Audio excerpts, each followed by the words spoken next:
I have a list of comments that probably a lot of you haven't seen because they came late, and I have them on my paper right here. So that's what we're going to go over. They're mostly questions, some statements on there, but let's see what we got.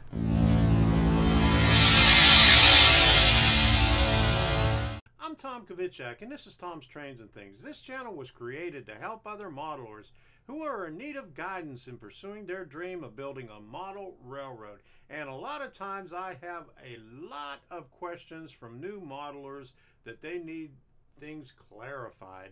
And that's what I do. I answer all their questions to help them out. And if I can't find an answer for their questions, I'll point them in the direction so they could find an answer or a suitable answer for their question that they have asked. Now, there was just one question on there that I wasn't able to solve the person's problem, and mainly I haven't heard back from him yet, but that was about less than a week ago. But I have some questions here from Rick Gorski, ATSF Venta Spur and Scaler, Tom Pilling, Tito D'Alessandro, ACAG1000, Rick Gorski again, Will King, Chris O'Connor, and Sid the Cookie Thief. I like that name, Sid the Cookie Thief. All right, so let's get going with this in a minute or two. But before we get to that, I'm going to ask you this. So if you would like to see more videos like this, go ahead and hit that subscribe button and go to my channel. Click right below the video where it says Tom's Trains and Things. Click on that and that'll take you to my channel page, and click on playlists. And that will show you all the playlists that I have. I have them grouped into different categories by topic, so it's easy to find. So if you're looking for something on soldering, you can find it. If you're looking for electrical projects, you could find it. If you're looking for DCC, you'll find it. I have over 40 playlists on there where the videos are grouped into categories so you could find them easily. So take a look at it. You're taking a look at Creator Studio Beta. If you don't have it, I'll put a link down to the bottom, but this is a good thing because you can see right here, it has, you could put in a filter and bring up questions or comments from particular users, or even filter in keywords, so you could bring up those comments right there. And the first one is, hi Tom, where could I find a decoder for my GP40-2 8-pin? And I wrote back to him, hi Rick, here's a link to Digitrax Decoder Finder. Digitrax has a decoder finder, and I'm not sure if any other manufacturers have something similar, but you could put in your locomotive and it will bring up a decoder for you that you could use in that locomotive, which I think is pretty good. And if the other manufacturers don't have it, they should get it, because that is a lifesaver right there. That is the first question, and I'll put the link down in the description. Now you can see it right here, but I'll put a bigger link in the description so you can see it.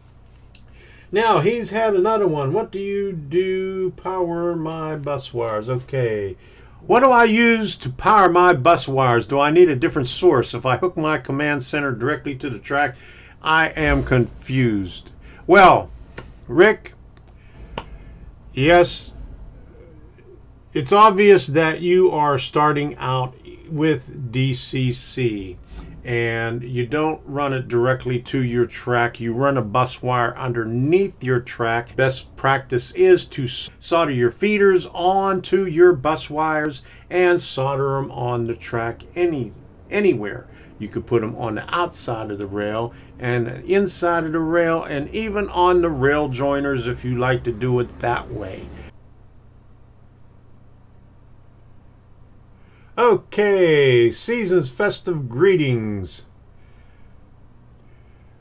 What a small world it is there in Florida to see another YouTuber at the Suncoast Model Railroad Club. Besides Zane being there, did you know that Yet even another YouTuber named Alan from the channel ALANCSR2 was running his scaled trains, and I didn't know that.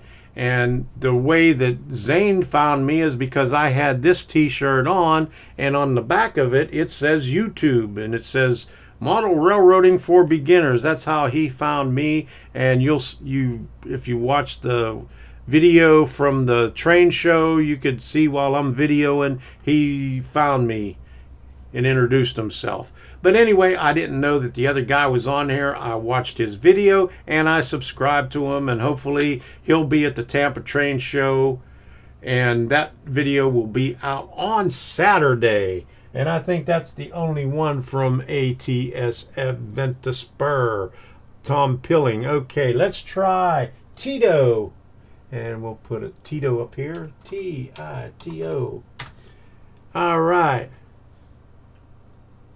I think soldering on the inside of the track is harder, but it can be hidden better. What do you think? That is good. Now, when you have two tracks, the closer track, if you have it soldered on the inside, that's good. But the track that's furthest away from you that you could see the inside, now you're still going to see it.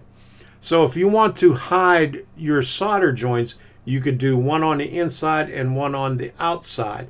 The furthest one away from you, you put on the outside, and the closest one you put on the inside. But one thing you have to make sure when you're doing on the inside is make sure you don't get the solder globbed up too high that you're going to interfere with the flanges on the wheel.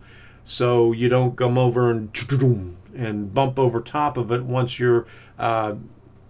the wheel goes over top of the solder. You got to make sure that your solder joint and your wire is down far enough so it doesn't interfere with the wheel. I think that's the only one Tito had. All right. Love the advice, and I do have questions to ask of which decoder experience. I'm having a massive string of bad luck. Now, this is the one I haven't solved yet, and I answered them a few things on there. Okay, I'm having a massive string of bad luck with decoders. I recently installed a Lock Select Micro version 4 in an N-Scale SD9. It runs, but okay, the prime mover sound won't throttle up past the first notch, and none of the other extra sounds will play. Spitters, compressors, dynamic brakes, sanders, etc. Only the engine horn and bell play, of which I can't seem to change either. The speaker makes a hissing noise only when a sound plays, and it's a very audible hiss, just about as loud as the engine, and it's an 8-ohm speaker. He's done everything that he possibly can, and I suggested him to get a dedicated track to test his locomotive on, and he said he already has that. He's got good solder joints on that. Okay, and what else did I do? Okay, thank you for replying. So the answer to your question as best as I can, I have a test track and it's wired up pretty solidly, although I will revisit and make sure. I'm using an NCE power cab and my bus is 14 gauge wire. I know the sound functions work well. Okay, and he just keeps on going and going and going with that. If possible, the sound files are corrupt or missing.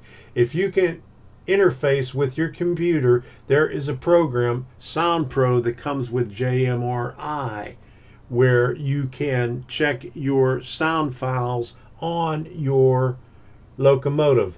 I've never used it myself, but it may be worth a try to see if you can access the sound files from there to see what the problem is. Also, you can use Decoder Pro to see all your other CVs on there.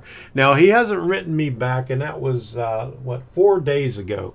So I'm recording this on Friday, the 15th. Okay, so I haven't heard anything back from him yet to see if he has used the Sound Pro. Maybe by the time this comes out on Wednesday, I'll heard something. If it is, I'll put it in the notes in the description. But this is a tough one. You know, any time that you have problems with the sound decoder, it's hard to troubleshoot. And it could be anything, you know, when you're installing the decoder, you could have done something in the locomotive where it's not a good connection, anything like that, or the sound files could be corrupt. So if you have the Sound Pro, or even I even suggest them the ESU decoder tester. I just bought one. It was on back order for a while, and it just came in. And in January, I'm going to be doing a video on that because I haven't had enough time since it came in. It was on back order for a couple of weeks, and so that delayed me, and I wasn't able to put a video out on that. But I will have one out in January. But anyway, if you can, use as many resources as you can, and if you have to, I know they speak German at ESU Lochsound, but maybe you could get some help there, or if they have a forum, I think they have a forum, go check that out also. You could ask questions on there. Forums are always a good place to find answers to your questions. Okay, and I hope you find out what your problem is on that. Okay, let's go to QUIDFLUX.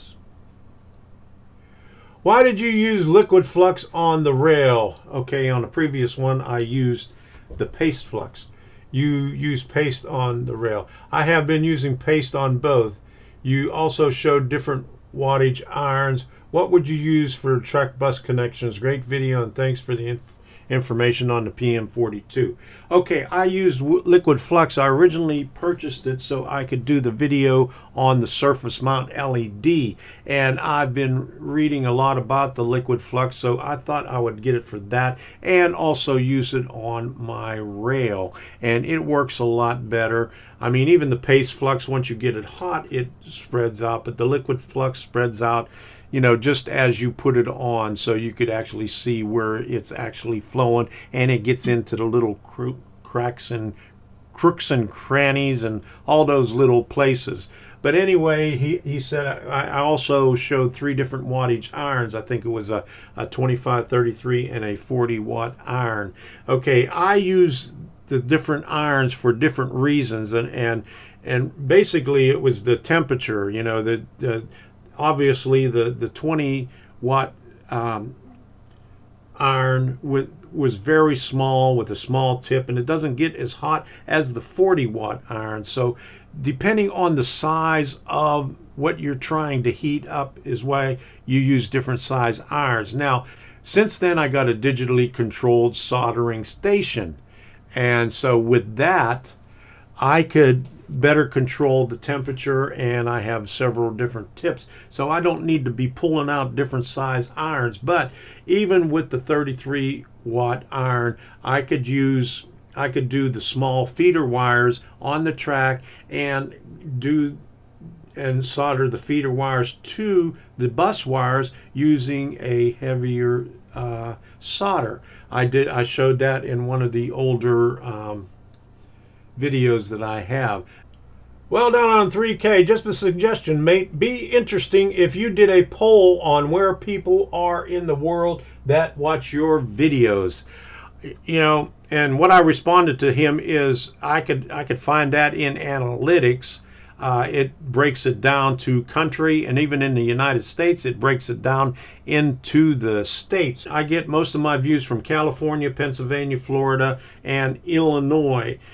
Those are the biggest states in the United States. Now, number 2 is Canada or the UK. They flip-flop back. I get them from Australia, New Zealand, and the Netherlands. Those are my 5 biggest countries. But if you would like to put it in the description where you're watching from, go ahead and do that. You know, I also did polls where I put it up in the corner, you know, that this corner over here. I put it up in the corner, you know, that there was a poll up there, asked a question, and pointed to it, put text up there, put a big arrow pointing up to it, this way. big arrow pointing up to it, and all I got, the most was I got about 6 or 7 replies out of all of them. Even on videos with over 1,000 views, only 6 or 7 responded to the polls.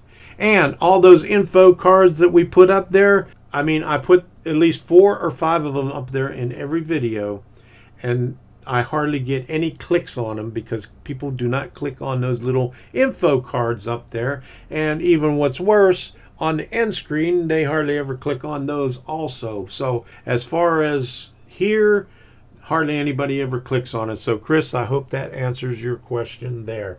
Okay, now the last one, Sid, the cookie thief. Okay, please help me. I just bought a few items to run DCC layout. I have the Bachmann, your first railroad track pack, which is just the plain track pack. It doesn't have the transformer in it or anything else. It's just tracks. Easy track nickel silver layout. A Bachmann DCC sound locomotive and NCE power cab DCC starter kit, and a Tech 7 amp pack 780 that I do not believe I need. I've heard that the NCE power cab does not go well with the Easy Track system. What am I missing? Okay, now on this one he did a follow-up after I replied to him. But anyway, I told him he has everything he needs except for the amp pack 780. He doesn't need that because that's a DC power pack. His second question on there was he heard that the Easy Track system doesn't go good with the NCE system. Okay, he gave me a link to cstrains.com. That's the model railroader forum. It said that kind of scared him because they said that they were having problems with the Easy Track with the DCC. Well, all you have to do is, do the same thing with any DCC system, and that is run your bus wire and run feeder wires up to it. It doesn't matter what kind of track it is. Now, with the Easy Track, granted, you can't really get in there and solder up onto the bottom of it, but you can get to the rail joiners on there if you want to, and then notch out a little place right underneath the rail joiner where the tracks come together to put your feeder wires on there. If you ask 25 modelers how to do something, you're going to get 25 different answers, and a lot of them are going to be horror stories too, because a lot of times people don't know how to do things, and they tell you that in the forums. I think that scares a lot of people, and that shouldn't scare you. If you're going to ask questions, make sure that you get the answers from somebody that knows what they're doing, okay? A lot of times, people will express their opinion, and they have problems with it, and they say, they don't get this stuff because it's a piece of garbage, it doesn't work. It doesn't work because they didn't do it right, okay? That's what the issue is most of the time. There's always a solution to anything. You just have to find it, and you just have to take the time to find it and find the right person to answer the question. I hope that answered everybody's questions, and I hope I cleared up a few things here. So let me get back over to this one here. I want to wish everybody a Merry Christmas. This is right before let me see, this is the week before Christmas. On this Saturday, if I had enough time while I'm traveling, I'll have the Tampa Train Show up and running on Saturday morning. Christmas Day is Monday, no shout out for there, and I may have a live video in here and there with my grandkids, and we plan on going to see Ray Bobel up in Baltimore, and probably the B&O Railroad Museum if it's open while we're up there. And I'd like to go see, what is it?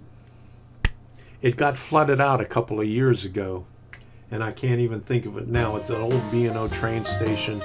But anyway, have a Merry Christmas, and we'll see you. Let me get out there. And those are my grandchildren right there, all 6 of them.